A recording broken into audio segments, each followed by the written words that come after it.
আমার চ্যানেলের সকল বন্ধুদের স্বাগত। আজ আমি আপনাদের জন্য নিয়ে এসেছি মেথি শাকের বড়ার রেসিপি নিয়ে। গরম ভাতের সাথে দারুণ লাগবে খেতে।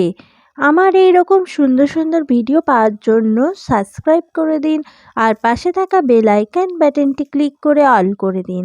তাহলে আমার সমস্ত নিত্য নতুন ভিডিও সবার প্রথম আপনার ফোনে পৌঁছে যাবে। তাহলে চলুন মেথি শাকের রেসিপির পুরো ভিডিওটা দেখে নেওয়া যাক। মেথি শাকের বড়া তৈরি করার জন্য সবার প্রথম মেথি শাক নিয়েছি। এখানে আমি এক আঁটি মেথি শাক দিয়ে বড়া তৈরি করে দেখাবো। আঁটিটা সবার প্রথম খুলে নিচ্ছি, তাহলে পাতাগুলো ছাড়িয়ে নিতে সুবিধা হবে।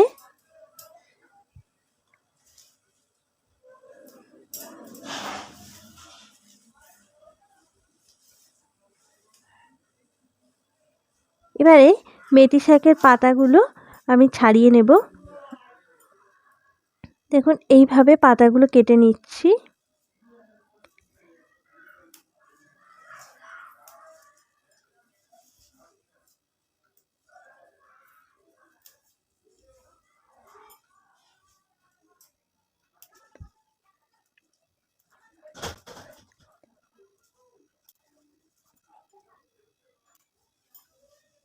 এইভাবে সমস্ত পাতাগুলো কেটে নেব।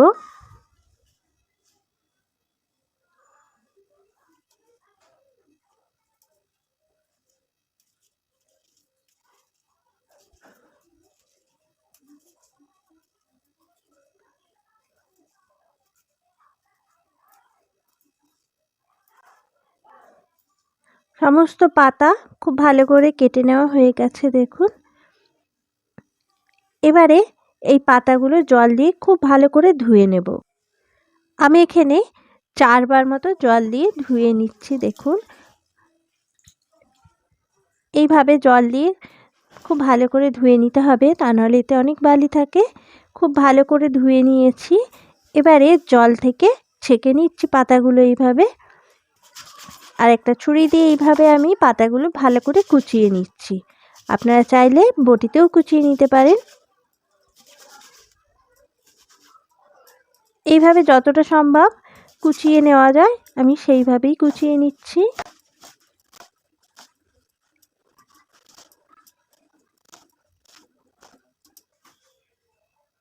খুব ভালো করে কুচিয়ে নেওয়া হয়ে গেছে। দেখুন কত সুন্দর ঝুরঝুরে হয়েছে।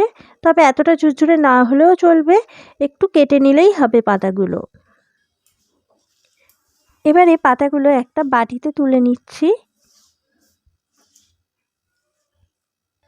এবার এতে নুন দিয়ে দিলাম স্বাদ মতো, হলুদ দিয়ে দিলাম, আর একটু হলুদ দিলাম, আর বেসন দিয়ে দিচ্ছি। 3 চামচ বেসন দিয়ে দিলাম প্রথমে, তারপরে জল দিয়ে বেসনের সঙ্গে পাতাটা খুব ভালো করে এইভাবে মাখিয়ে নিচ্ছি।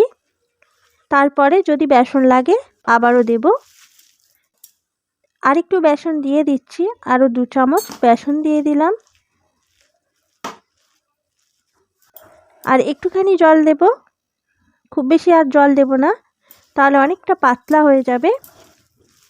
এইভাবে খুব ভালো করে মাখিয়ে নিতে হবে। আর বেসন যত ফাটাবেন বড়া তত ভালো হবে। দেখুন খুব ভালো করে মাখিয়ে নেওয়া হয়ে গেছে। এবার আমি 10 থেকে 15 মিনিট মতন এই পাতাটা রেখে দেব। 10 থেকে 15 মিনিট পরে গ্যাস জ্বালিয়ে দিলাম, সর্ষের তেল দিয়ে দিলাম। তেল একটু গরম হলেই আমি বড়াগুলো দিয়ে দেব। তেল গরম হয়ে গেছে, গ্যাসের ফ্লেম মিডিয়াম করে দিয়েছি। দিয়ে তারপরে বড়াগুলো একটা একটা করে দিয়ে দিচ্ছি। মিডিয়াম টু লো ফ্লেমে রেখেই বড়াগুলো ভেজে নেবেন। খুব জোরে দিলে ভিতরে কাঁচা থেকে যাবে আর বড়া খুব ভালোভাবে ভাজা হবে না। এইভাবে উল্টে পাল্টে ব্রাউন করে ভেজে নিতে হবে।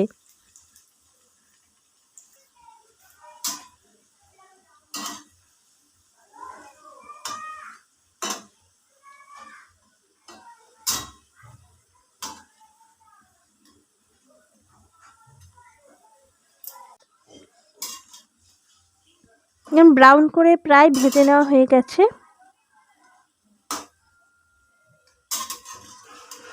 ভেজে নেওয়া হয়ে গেছে, বড়াগুলো তুলে নিচ্ছি।